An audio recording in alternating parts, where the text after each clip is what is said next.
Excellences, Mesdames et Messieurs, avant de nous projeter dans le futur, je voudrais dire quelques mots sur les progrès accomplis par la Banque au cours de ces dernières années.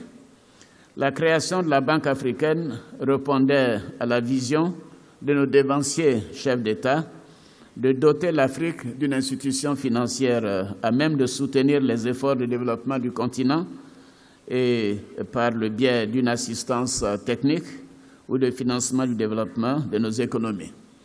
Elle est le parfait exemple de l'intégration régionale qui nous est si chère et dont nous parlons à chaque fois. Nul ne saurait contester le bilan positif de la Banque africaine au cours de ces 50 dernières années, ainsi que son leadership sur les questions de développement de notre continent. Elle a contribué, entre autres, à la réduction de la pauvreté, à la réduction de la dette, à l'atteinte, pour la plupart des pays, des objectifs du millénaire, à l'amélioration des infrastructures, comme le disait tout à l'heure le président Kaberuka, au renforcement des capacités, au renforcement de l'intégration régionale, à l'amélioration des conditions d'accès à la santé et à l'éducation, à l'assistance au développement de notre agriculture, à l'industrialisation de l'Afrique et j'en passe. La Banque africaine a également aidé à réduire la pauvreté et le chômage en Afrique, plus particulièrement l'intégration de notre jeunesse dans le tissu économique de nos pays. Que de progrès ont donc été accomplis au cours de ces 50 dernières années. Félicitations, Monsieur le Président, félicitations à tous de la Banque africaine. Excellences, Mesdames et Messieurs, je voudrais dire maintenant quelques mots à l'attention de mon frère, mon ami, le président Donald Kaberuka. Cher ami, vous avez su faire rayonner cette grande institution pendant une décennie tout entière.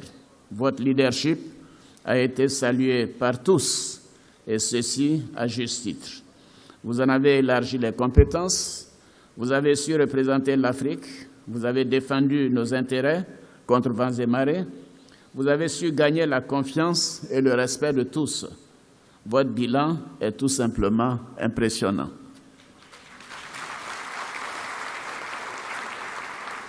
L'Afrique regorge de talents et de ressources naturelles. Notre capital humain, notre sol, notre pétrole, nos minerais sont autant d'atouts dont nous disposons et que nous devons mettre à profit afin d'accélérer notre développement et subvenir aux besoins et aux attentes de nos populations. Bien que bon nombre d'indicateurs soient au vert dans nos pays, nous ne devons pas pour autant baisser les bras. Les défis qui nous attendent sont énormes. Ils requièrent beaucoup plus d'efforts afin de les affronter avec succès. Au plan sécuritaire, nos avancées dans le domaine de la paix et de la sécurité sont menacées par la poussée du terrorisme et de l'extrémisme. Les armes seules ne nous permettront pas de gagner la guerre contre le terrorisme et l'insécurité.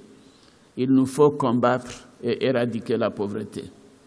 Excellences, Mesdames et Messieurs, afin de pouvoir se développer, l'Afrique va devoir accroître et diversifier ses sources de financement. Dans ce contexte, il est clair que l'appui de nos partenaires au développement, y compris la Banque africaine, va être déterminant. La réunion prévue à Addis Abeba en juillet 2015 sur le financement du développement de l'Afrique va nous donner l'opportunité de nous pencher sur la question. Je soutiens cette initiative, car il nous appartient de planifier notre développement afin que ce dernier soit coordonné et intégré. Seule une Afrique unie pourra relever les défis du développement. Nos partenaires au développement, dont la Banque africaine fait partie, constituent aujourd'hui les principales sources de financement de nos économies.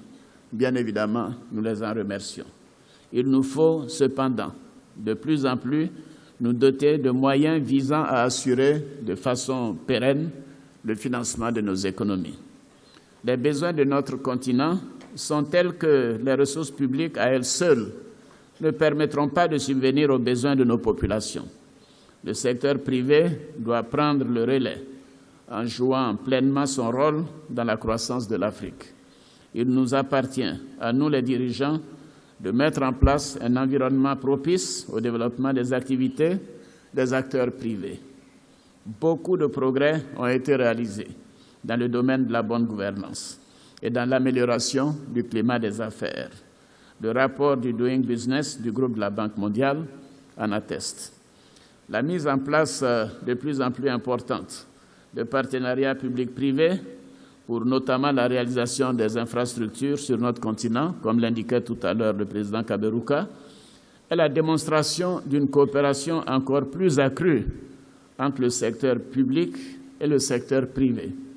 Nous devons continuer nos efforts afin de conforter les acquis obtenus dans ce domaine.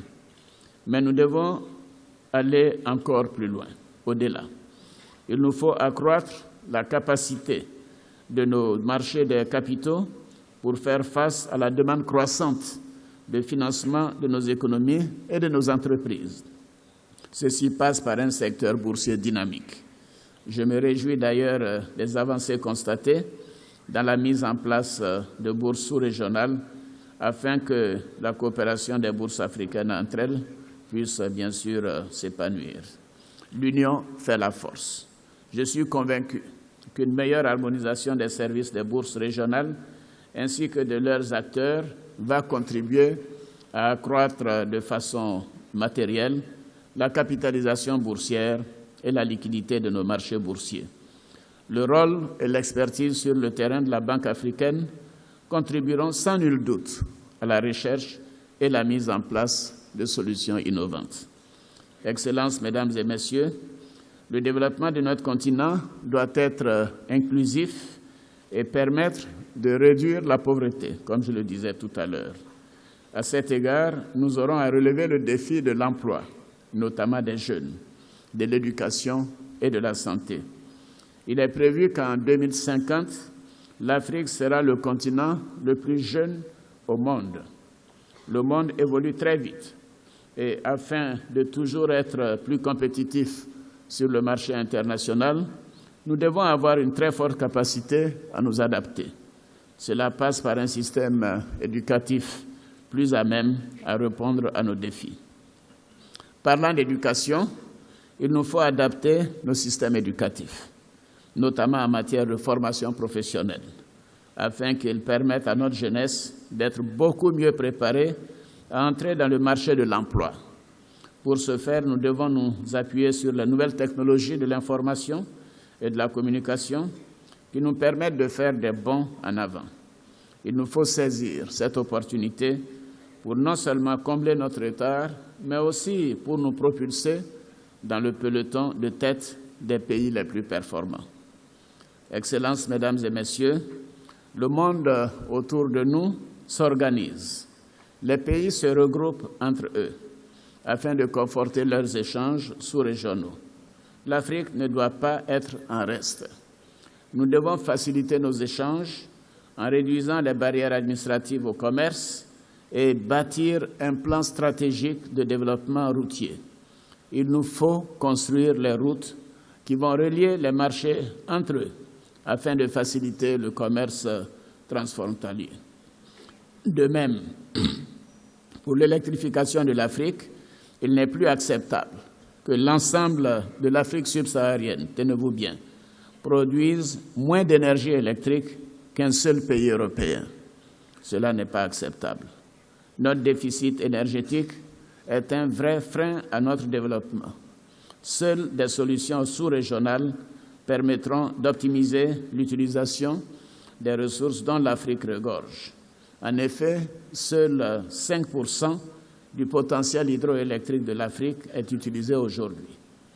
Notre continent, l'un des plus ensoleillés sur notre planète, ne s'alimente que très peu en énergie solaire et très peu de recherches est effectuées en ce moment sur notre continent à cet effet.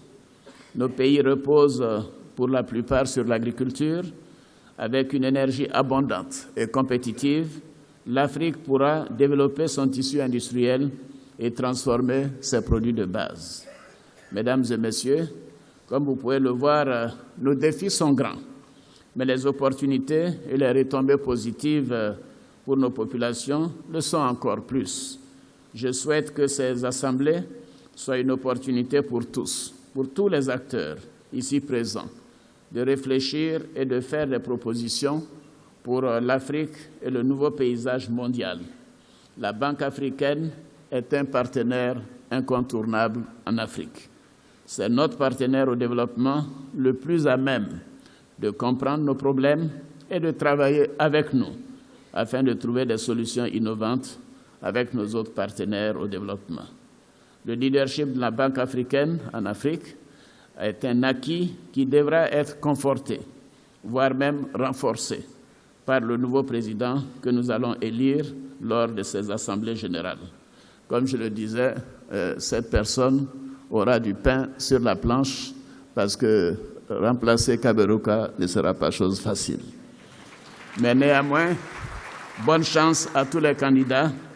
Tout en souhaitant plein succès à vos travaux, je déclare ouvertes les assemblées annuelles 2015 des conseils des gouverneurs du groupe de la Banque africaine de développement. Que Dieu bénisse la Côte d'Ivoire, que Dieu bénisse la Banque africaine de développement. Merci.